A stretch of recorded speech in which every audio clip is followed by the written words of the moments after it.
As I rummaged through the old furniture in the front of the dumpster, I couldn't believe it was already 6 months since I first came to live on the street. Before I get ahead of myself, let me take you back a bit. Trust me, you won't want to miss this crazy story. As seniors, we have a lot of experience in the tech world, and let me tell you,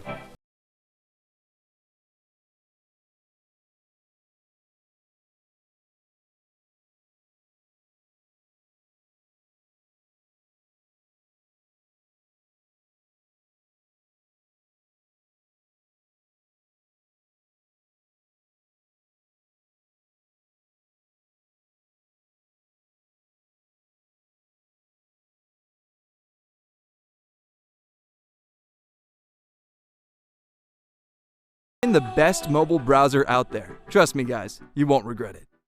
At the beginning of the year, Mom and I decided that we were going to eat healthier and exercise. Mom was in charge of preparing the amazing meals, and I was in charge of the workouts. We were the perfect duo. That was until I got really ill and landed in the hospital in a coma. While in the coma, I heard everything. I heard when Dad came into my room, held my hand, and cried. Don't worry, it will be over soon. I heard Mom say one afternoon. I could only assume that she was on the phone since I didn't hear anyone else in the room. I know. It's just taking longer than planned. I'll get it done. I promise. Another day, a man visited Mom at the hospital. They both seemed a bit frustrated as Mom hissed. I know it's taking longer than planned, but I'll get the job done. Around my second month in the hospital, when one day my eyes fluttered open. The nurse that was in my room at the time called the doctor and they examined me. About an hour later, Mom arrived, and by that time I was sitting up in bed chatting with the nurses. Hi, Mom, I smiled. Mom didn't answer, but smiled politely at the nurse until she left. Mom looked angry. This isn't how it was supposed to be. She placed her hand on her forehead frustratedly. Suddenly, a man appeared in the room. Did the doctor just say she won't? His words trailed off as he looked towards my bed. I gave him a little wave. I recognized his voice. Mom, who is this? Mom glared at me. This is a friend from work. So, where's Dad? Is he out in the hall? No, your father had an unexpected business trip he needed to attend. Something about Mom's work friend made me very uneasy. Hi, Mrs. Harris. You must be excited to see Karina awake. Dr. Roosevelt smiled. Dr. Roosevelt filled Mom in on my assessment that was complete before she arrived. I spent another 2 weeks in the hospital before I was finally able to go home. Dad was still on his business trip. I needed to call Dad. I tried to call from my phone, but there was no service. Mom, what's wrong with my phone? Well, you weren't in a position to use it, were you? So I thought it best to cut it. Will you be reconnecting it anytime soon? That won't be necessary. I shook my head and walked to the kitchen to give Dad a call on the landline, but it went straight to voicemail.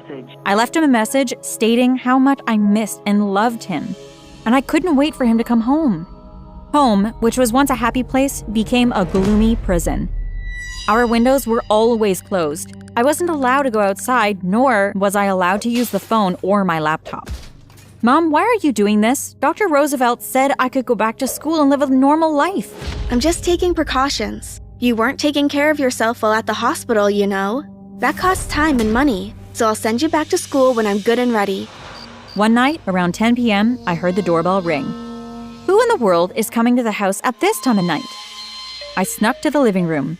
There he was again, that guy, Mom's coworker. Dennis, what are you doing here? I told you never to come to this house. I don't care what you told me. We have to get rid of your husband. I can't get rid of Mark. Karina is now awake. If he dies, then she gets a part of the pot. Luca is breathing down my back. We have to act now. I don't want to end up in Dolphin's Lake like Stan. Mom remained silent. Well, if you don't want to deal with this little brat, then I will. I knew I needed to get out of there. I stepped back and was about to turn and head back to my bedroom when I knocked over a vase from the bookshelf that I was standing next to.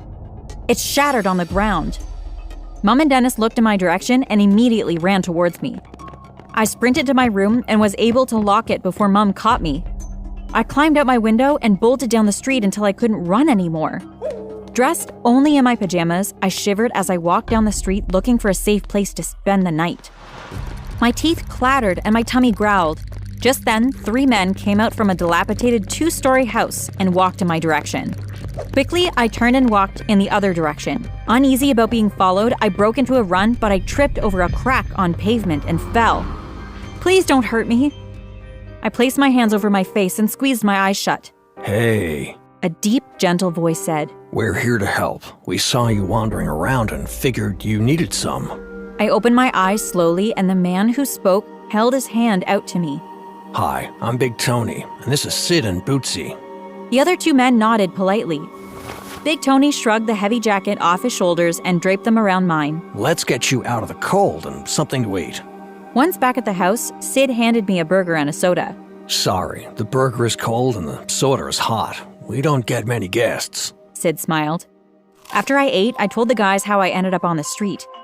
They told me they used to be in a gang and prison, but after they came out, they couldn't get jobs, so they ended up on the streets. If you don't mind staying with a couple of bums, you're welcome to stay until you figure out your next step. As the days slowly formed into weeks, I grew to love the guys like uncles. On the outside, they looked big and tough, but they were the gentlest people I'd ever met. Now that I've given you some backstory, let's go back to the part of the story where I was rummaging through the furniture in front of the dumpster. I noticed a car approaching and I recognized the license plate. It was Mom. I ran behind the dumpster and held my knees and placed my head between them. My heart pounded loudly against my chest. Someone sat next to me. Is that her? Sid asked gently. I nodded. Yup, that's her. You guys know what to do. I peered up from my knees and watched as Big Tony and Bootsy followed Mom's car. As soon as the car disappeared, I turned to Sid. Can we go home, please? Sure, let's go. Sid held out his hand and helped me to my feet. Approximately 30 minutes later, Bootsy and Big Tony returned. So, what did you guys find out? Sid raised his eyebrows. Big Tony rubbed his chin. We followed the car to an old sawmill off Dundonald Road. I'll round up some of the other guys and check it out tomorrow night. That sawmill has been abandoned for years. What is she hiding in there? Maybe my dad? I couldn't hold back the tears. Sid held me as I cried uncontrollably. Don't worry, if your dad is in there, we'll find him. Next night, Bootsy stayed with me, while Sid, Big Tony, and a few of the other guys went down to the mill. Everything will be okay. But what if they do find Dad and he's hurt, or worse yet? I couldn't bring myself to say the word. Bootsy squeezed my hand. Whatever they find, Big Tony, Sid, and I will do everything we can to give you the life that you deserve. I wasn't supposed to say anything, but Big Tony got a job at the pizzeria taking orders. He's starting tomorrow. Are you serious? Bootsy smiled and nodded. You're the best thing that happened to us bums. It was around 1 a.m. when the door flew open and Sid, Big Tony, and Dad, who looked battered, bruised, and exhausted, came into the house. "Dad!" I cried and hugged him. "Thanks, Sid. Thanks, Big Tony." I looked at Big Tony closely. Big Tony had a wound in his lower abdomen. "Big Tony, we've got to get you to the hospital." We don't have time. We need to get you and your dad to safety now. "Okay, let's go." I pulled Big Tony's hand, but he didn't move. I'll stay back and keep them off for as long as I can. I'll see you in a bit. Big Tony smiled. Tears filled my eyes. "I love you, Big Tony." I hugged him. I love you too. I'll stay and help. Sid nodded in Big Tony's direction. I hugged Sid quickly. You guys need to go. Dad and I followed Bootsy to a manhole at the back of the building that led to the drains below the pavement. Bootsy removed the cover and I jumped into the hole, then Dad, then Bootsy made his way down. He had just covered the manhole when loud explosions ran out. "Bootsy, do you know how to get to Cleaver Woods?" He nodded. We followed him quickly through the drains. Once we were in the open, Dad led us to a hut on the estate. While Bootsy and I talked, Dad called his lawyer, Errol, and gave him directions. Dad hung up and looked at us. Errol said to wait here. He's on his way. He wanted to chat with me first before we got the police involved. About an hour later, Dad heard a knock on the door and went to open it. Hey, Errol. I'm so sorry, Dave. Be quiet. I heard a third voice. It was Dennis. Dennis pushed Errol further into the room as he walked forward. Now your good friend signed all the necessary paperwork for your estate, which means we no longer need any of you.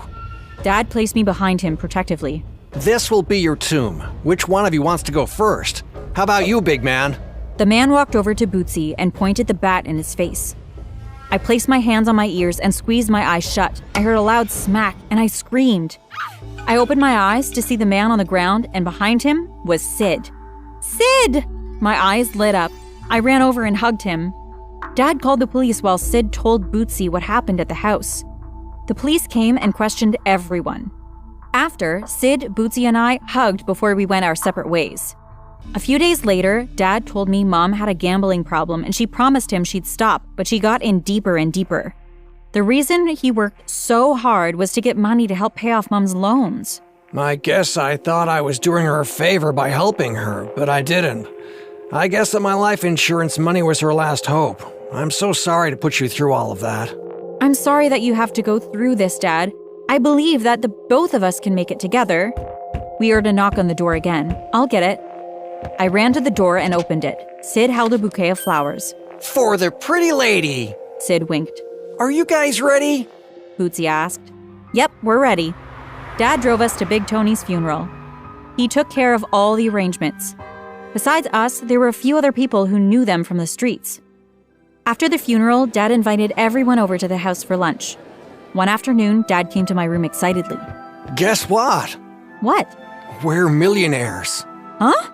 Dad went on to explain that a friend of his at work encouraged him to invest in some stock, and the stock was now worth $4.5 million. Dad left the company he worked at and started his own business with Sid and Bootsy as his bodyguards.